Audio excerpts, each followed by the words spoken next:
Thanks, Robin. The topic I'm going to offer tonight, based on you guys' request, is how do I maintain my recovery when a loved one is suffering and/or in pathology, whichever word you identify with.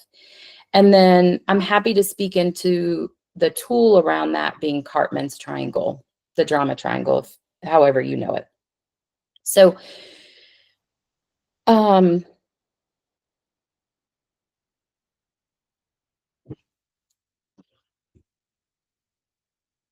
I want to revisit the definition of codependency is control addict, addiction to a person, people pleaser, external locus of control. There's more, but let's limit it to a few. Let's make it palatable. There's a reason that those phrases apply to someone suffering from codependency. And I've shared many times in here, and it's always, always welcomed for you to disagree, reject, whatever doesn't fit for you. It's a good thing if what I say doesn't apply to you. That's a good thing. And when it comes to looking at why these synonyms, these phrases are the descriptors of codependency, in Amber's opinion, that means don't Google this. It's because who or what I'm chasing is a loved one. I'm loving someone more than they love themselves. Let's say that again. I'm loving someone more than they love themselves. That just creates a responsibility. That it's like by default, somebody else has to pick up the responsibility. And because we love them, we're not just going to walk past that pile of shit and say, oh, there's the responsibility, especially if it's a minor or a kid, especially if it's our parent or really any loved one. Like I don't want to limit it to certain relationships because it's not fair. Addiction to a behavior or a substance, to me, is very different. It's an inanimate object. It's not my loved one. So when my loved one is not taking responsibility for themselves, whether that's a relapse, whether maybe they haven't made it into recovery yet, of no fault of theirs, they're in their pathology, they're in their suffering.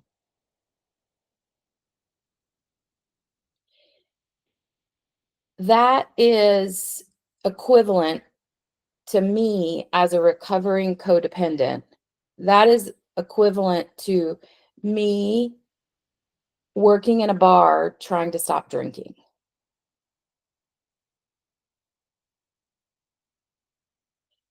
I mean no disrespect by that if anyone is a member of AA or has been in AA. I don't mean any disrespect by that at all. It's just the closest experience I have witnessed to describe how I have felt when a loved one of mine is in their pathology and I'm all up in my powerlessness.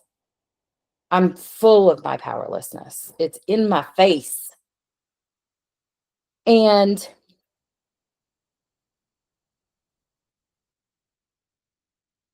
changing or recognizing how I'm choosing to love them may look very different than how I've shown love in the past.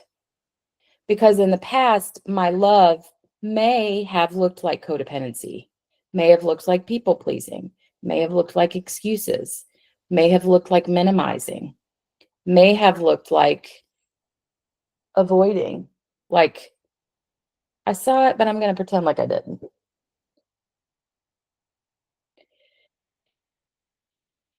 When I am in my powerlessness, the way I love my loved ones in their suffering is going to look very different. That could look like more firm boundaries. Like maybe there are certain topics that for right now I don't feel comfortable talking about. Or to very respectfully use my analogy of I work in a bar and I'm trying to not drink. It may also look like physical boundaries. Like I need to limit my exposure to this person because it's fucking painful. They're in pain and I'm going to be in pain the more it's all up in my face because I am powerless over what my loved one is willing to do. And I also know that I get full of judgment when somebody I love isn't taking care of themselves. Well, you could do this and you could do that, and let's go do that. Like I come up with lots of solutions because I'm a fixer of what they can do. And most of the time, none of them are helpful, FYI. It's because I'm reacting and I'm going into a relapse because it's too painful for me to witness.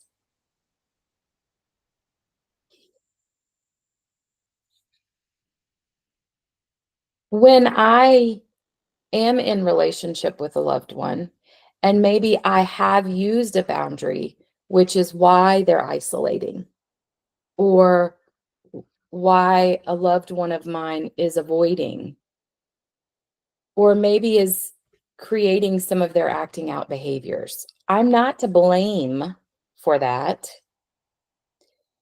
I am responsible for my peace.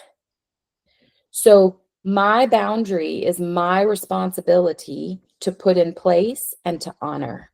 It is no one's job, unfortunately, to honor my boundaries. And that doesn't mean that when I take a step back, that could be figuratively or physically, like increasing the physical relationship distance. That doesn't mean that their acting out is my fault. That is the pathology wanting to pull my pathology back in. So when I say to my sister, I love you, and right now your pathology is really affecting my recovery, and I need to take a little bit of time apart. And she yells and cusses and blames and does all the things. That's not my fault.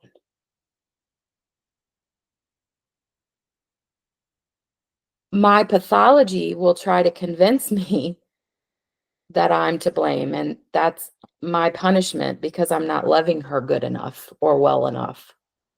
However, love, the a difference in love and codependency is love will never come at a sacrifice to me, ever. And if you know me, recovery is about the gray area. It's not about black or white. And I don't use a lot of absolutes. And I think those are one of the times that it's very appropriate. Love does not come at a sacrifice to me. Codependency comes at a lot of sacrifices. My pathology can convince me I'm to blame, and my loved one's pathology at times can really influence my judgment. And I am not responsible for another person's acting out behaviors.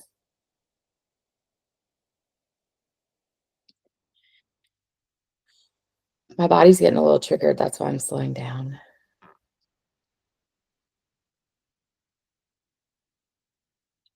I, my relapse can look like recanting my boundaries. My relapse could look like, never mind, I'm sorry. That was out of line. That was too rough on you. That was too hard on you. Never mind. Like, we don't, I'll be okay. I'll work through it. because I hear me sacrificing me, and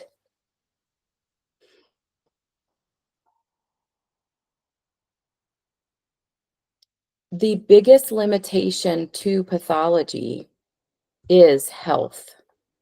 When I utilize healthy boundaries, the acting out will increase. When I teach boundaries and when we talk about boundaries, I teach the way that I know I used a boundary correctly is when it's met with resistance. My pathology is no longer feeding their pathology. My people pleasing, my minimizing, my excuses, my secrets, my avoidance, the kind of, I'm going to look the other way and pretend like I didn't see that. Or maybe my willingness to hold secrets. That's my pathology.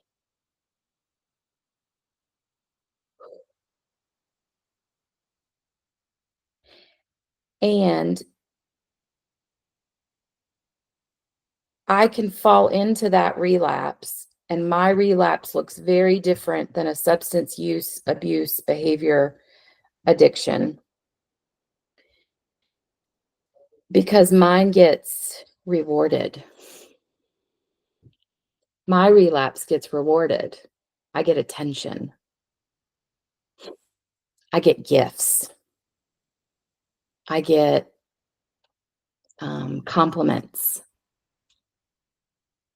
because I'm pleasing. And the reality is, it's a setup because it's going to happen again. When I am in a relapse, what happens to me and me is a separation. Little am and am are not integrated. What gets between me and me is my need to please someone else.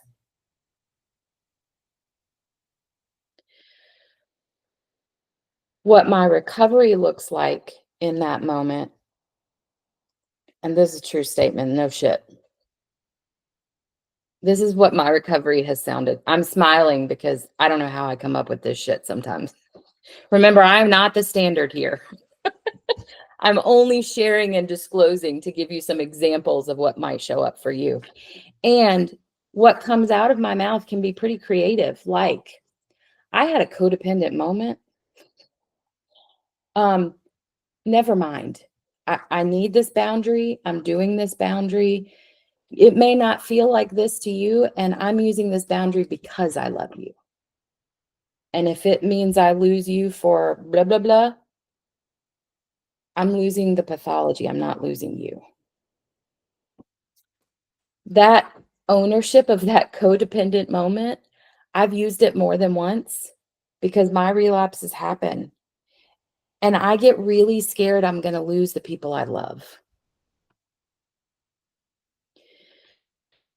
So when I'm being abandoned, when I'm being ignored, when I'm being yelled at because I used a boundary, when I feel to blame because I used a boundary and my loved one is acting out with drugs, acting out in behavior, acting out with sex, acting out with excuses, acting out for whatever reason, I need my connection and my people to remind me that no relationship ever comes at a sacrifice to me.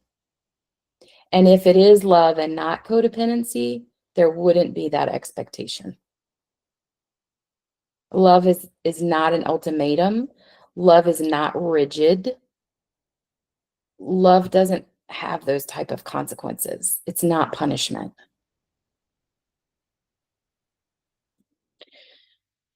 I'm going to pause there. I hope I did that justice and let you guys share experience, strength, and hope of what's coming up for you around codependency, what that looks like when we utilize our recovery with boundaries, and how that can be affected by our loved ones that act out, or avoid us or isolate when my loved one's pathology is affecting my recovery.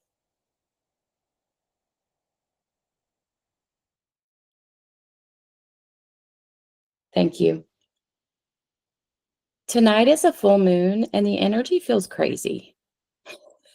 So if anybody else is feeling energetically or like what is going on, it's a really big full moon, and not only is it a really big full moon, it's the time of the year when the moon is closest to the earth. So it feels magnetized. Um, so if that resonates with you or speaks to you, or you follow astrology in any way, I find that it's really validating and it depersonalizes what's happening for me. Like it's not me, it's bigger than me. And that leads into um, Cartman's triangle, I think. So Bertina asked to see, I'm going to share my screen. Bertina asked to see or talk about how the triangle works. And I'm going to simplify this only because I could spend 2 whole days on this triangle in workshops, and I have. But for the purpose of our meeting, I want to share when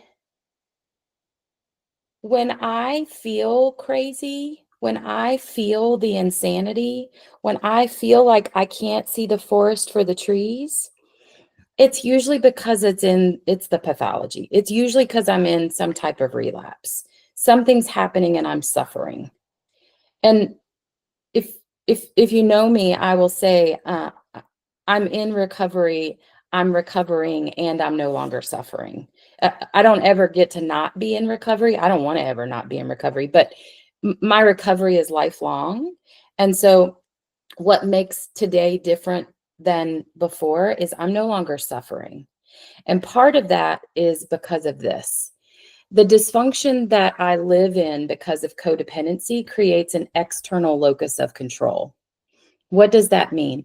That means as a human, I was never taught when I feel emotionally unsafe in my body, I was never taught what to do with that, how to support that, or how to regain that safety.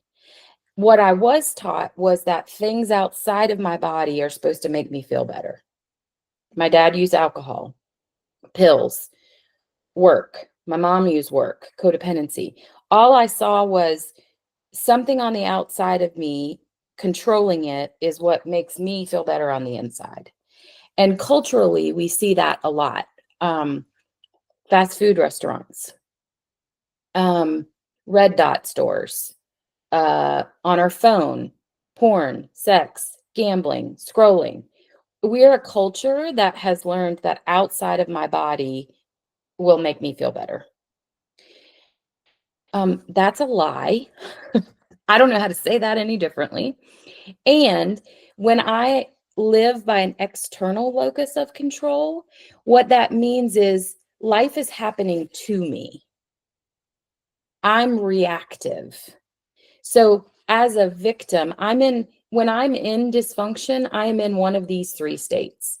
I'm either a victim because the world is punishing me, or I'm a persecutor and I'm controlling someone else by shaming them, putting them down, controlling them, or I'm a rescuer by taking power over them and saying that I know what's better than them than they do, what's better for them than they do. When I am in dysfunction, when I feel crazy, it's because I'm walking out one of these roles. Again, I know this is really, like, I'm really simplifying this. There's so much more to this. But when you hear my team or maybe me speak about being in the red, this is what we're referring to. We walk around this triangle, and just because I'm a persecutor one minute doesn't mean I'm not a victim the next. We walk the triangle trying to figure out how to get out as if it's Bermuda's triangle, because there's no options, because I was never taught anything other than external locus of control. But what recovery teaches me is internal locus of control. And I'm going to show this, and then I'll show what they look like on top of each other. Internal locus of control is the only thing I can control. It's the only thing I do have power over. And so what I get to control is boundaries. Boundaries between me, and boundaries between me and another person. Now, that could be emotional, that could be physical. There can be many types of boundaries, but I want to remind what I said earlier is when I'm in an internal locus of control, I am aware that it's no one's job to respect my boundaries. This is why. In an external locus of control, I feel what am I looking for? I feel flabbergasted, or I feel resentful when someone doesn't honor my boundaries. Well, that's not their freaking job. In fact, it's their job to test my boundaries. My honor, how I get to take care of myself, is through boundaries. An internal locus of control lets me decide where to put the boundary, figuratively or literally. Choices are, I can choose to be in that relationship. I can choose to change the relationship. I can choose to leave the relationship. There's a whole continuum of what that relationship can look like. And if you've worked with me, you know that on that continuum might be acknowledging that that person is a loved one, period. I don't communicate with them. I don't contact them. I don't return phone calls or emails. And I do acknowledge them as a person of my life. That's a choice. That might be the smallest thing on my continuum, but as far as I'm concerned, that's still an acknowledgement. So anywhere on that continuum is a choice. The rigidity of it depends on how unsafe I might be. So if I feel unsafe, I'm going to be more rigid with it. And in some circumstances, that is healthy. When someone else's pathology is affecting my recovery, that's my job to honor my boundaries. And finally, it's ownership. These are the options of internal locus of control. And when I'm raised in a home of codependency and an external locus of control, I never witnessed ownership, ever. I never experienced an apology. My mom never said, I'm sorry. And I've shared before that I worked with a very talented therapist that said to me in one of my sessions, this wasn't too terribly long ago, Amber, how much longer are you going to wait for her? Ouch. It wasn't adult Amber that was waiting for her. It was little Am that was still waiting for her. So the ownership around, I didn't cause any of my wounding, and it's my responsibility to heal it because I'm the only one that can. In an internal locus of control, I have awareness that if it's my feelings, they belong to me. No one gets to decide when I'm done with them. No one gets to tell me when I'm done grieving. No one gets to say when I'm done being angry or mad, because that's an external locus of control. That's me giving my power away. When I own my power, when I have ownership over my feelings, I realize I'm the one that gets to work through that. Am I happy about it? Fuck no. I don't want to. I get pissed about having to do that. And I still don't want to give my power away. So when you look at Cartman's triangle, this is the process of it. And sometimes you guys have heard about this from workshops. You've heard about this in coupleships. This is just as applicable to me and me as it is me and anyone else. Sometimes I'm on the red, and what gets me back on the green is the amberism of the definition of recovery. Recovery gives me the gift of self-awareness. When I feel crazy, when it feels like insanity to me, I use this tool. Okay, and what's happening right now? I feel like a victim. What is life doing to me? Well, life's not doing anything to me because it's my life. I get to say what happens.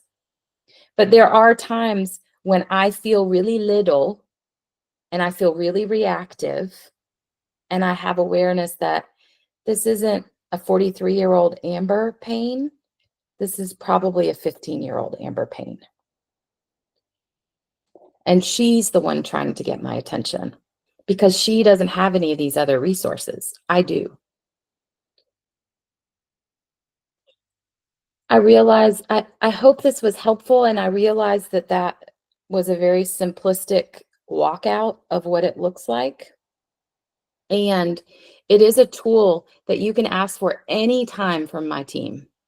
Anytime. You can walk it out for any relationship. My relationship with food, my relationship with work, my relationship with my son, my relationship with my pathology. Any relationship you have is applicable to this tool. I really want like 10 more minutes so I can make sure you guys don't have questions, but I'm going to let that need to control go. And I'm going to be hopeful that you have as much as you need tonight. And if there's more, your body is going to ask for it. And you have your resources to be able to ask for it.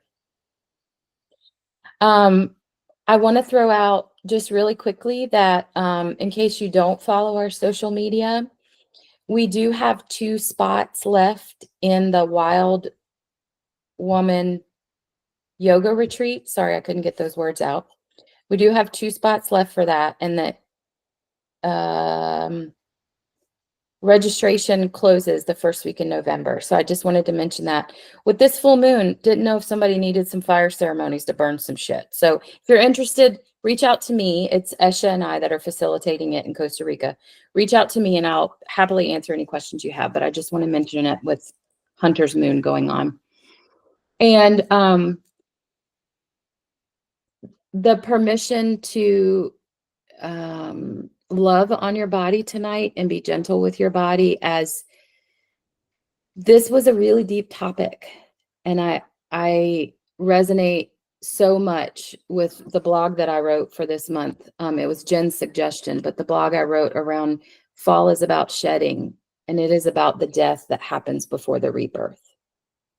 So thank you for showing up for you tonight. Thank you for showing up for me. I really appreciate it.